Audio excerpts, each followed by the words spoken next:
इन चीजों को लेकर के बच्चों के अंदर बहुत टेंशन होती है। मैं अक्सर देखा करता हूँ कि बच्चे बड़े कंफ्यूज होते हैं, समझ नहीं आता कि सर व्याकरण को समझाने का, खास करके समास और पदबंध को समझाने का कोई ऐसा तरीका बता दीजिए जिससे हम सरलता से इन पर विजय प्राप्त कर सकें। तो आइए कुछ नया लेकर के आया हूँ आपके लिए आज की कक्षा में। समास और पदबंध को हम सीखेंगे फॉर्मूलों की ट्रिक से। मैंने मैथ्स के साथ हिंदी विषय को जोड़ने का प्रयास किया है और मेरे ये अनूठे प्रयास मेरे बच्चों की सफलता में मील के पत्थर अवश्य साबित होंगे। तो आइए शुरू करते हैं। आप लोग बोर्ड पर देख रहे हैं। दीपक, मैं आपसे बोलूंगा कि बेटा आप जरा ये पढ़ करके दिखाओ कि समास के लिए मैंने ये क्या फॉर्मूला बनाया है। Deepak, 6d square root over of a k t b। Very good, 6d square under root a k t b। आप सबको नजर आ रहा है बेटा? हाँ, तो आखिर ये है क्या? समास के 6 का मतलब है समास शब्द के कुल 6 भेद हैं। समास के कितने भेद हैं? 6 भेद हैं। समास का अर्थ मैंने आपको पिछली कक्षा में बताया था, पदबंध का अर्थ बताया था, लेकिन उसे समझने की ट्रिक कैसे सीखी जाए इस कक्षा में मैं उस पर बात करूंगा। अगर मैं इसके अर्थ पर ना लेकर के जाऊं तो समास के मैंने 6 भेद बताए थे, तो आपको विषय को सरल बनाने के लिए मैं ये ट्रिक, ये फॉर्मूले लेके आया हूं। 6 का मतलब है समास के 6 भेद। डी स्क्वायर अगर आप देख रहे हैं तो स्क्वायर का मतलब होता है, मैथ्स में भी जब आप देखते हैं तो डी यानी कि जो कोई वर्ग वाली संख्या होती है उसको हम अंडर रूट से बाहर लिखते हैं। तो मैंने लिखा है डी स्क्वायर। डी स्क्वायर का मतलब है डी यहाँ पर 2 बार है। एक डी का मतलब है द्वंद्व समास और एक डी का मतलब है द्विगु समास। द्वंद्व का मतलब क्या होता है?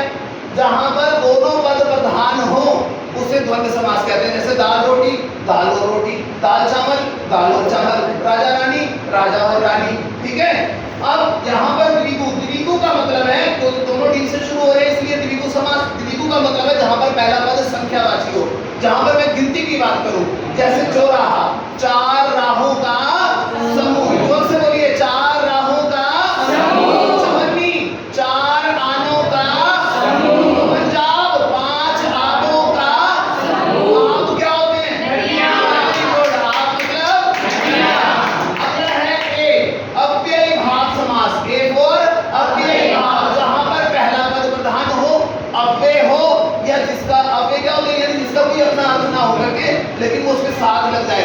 जैसे बेखटके, या दोनों शब्द एक जैसे हों, दोनों शब्द एक जैसे। जैसे दिनों दिन, घड़ी घड़ी, हर घड़ी। जब हम उसका विग्रह करेंगे तो हर घड़ी में हो जाएगा दिनों दिन। दिनों दिन का मतलब क्या होता है?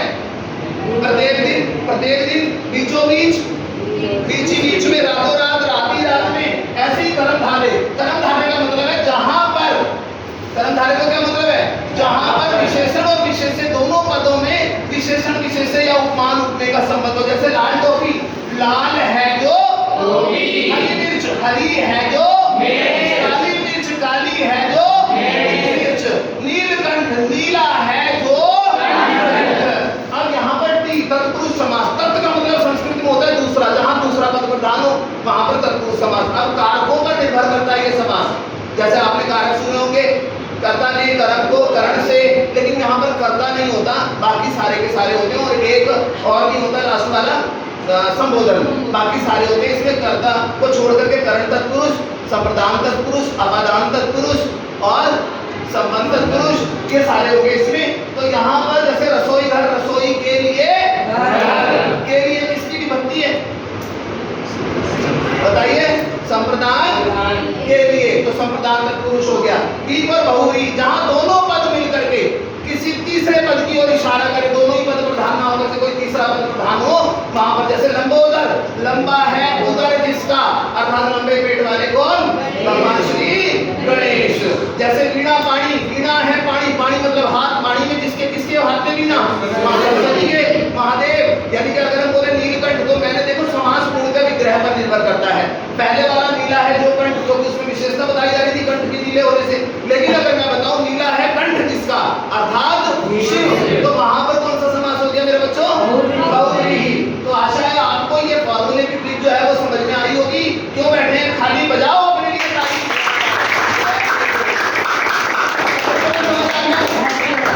फिर एक बार मैं दोबारा बता रहा हूँ, समास के कुल कितने भेद? एक ही छत के नीचे रहते हैं, A4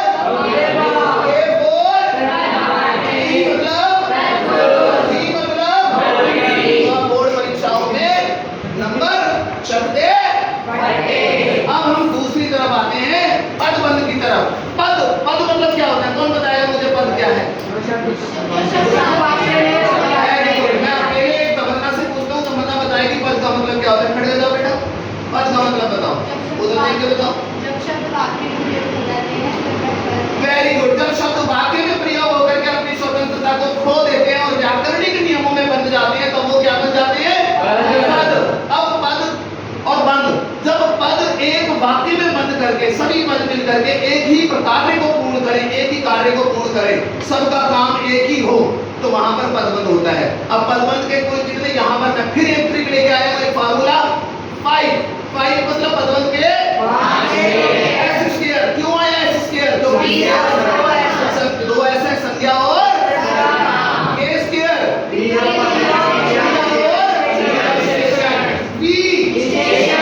विशेषण।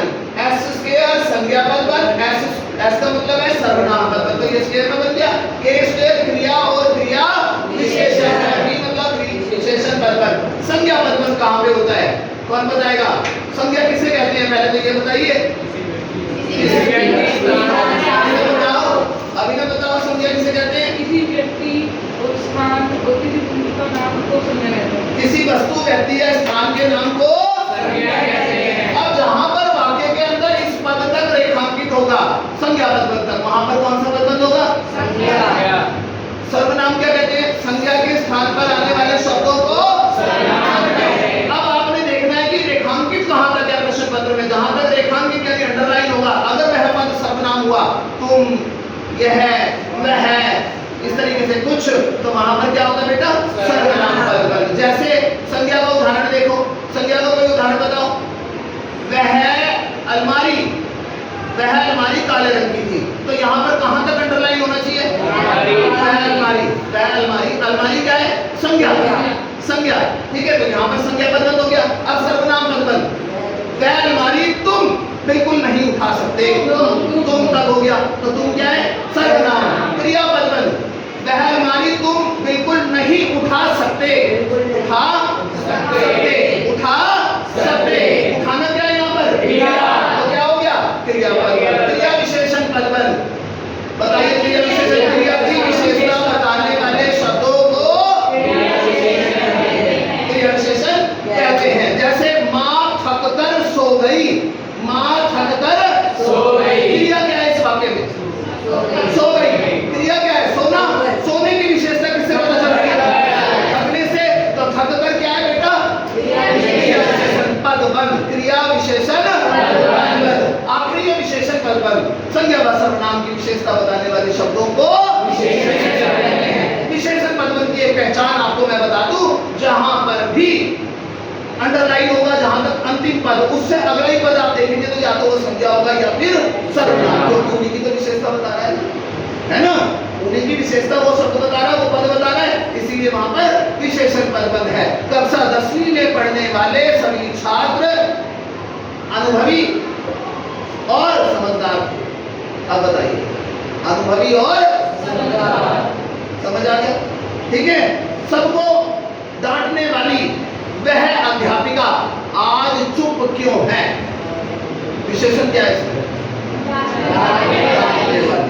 और उसके बाद क्या बता रहा है? अध्यापिका क्या है? संज्ञा। संज्ञा की विशेषता डांटने वाली से। आई थिंक आप लोगों को समझ में आ गया होगा। अगर आ गया तो क्यों बैठे हैं खाली? बजाइए।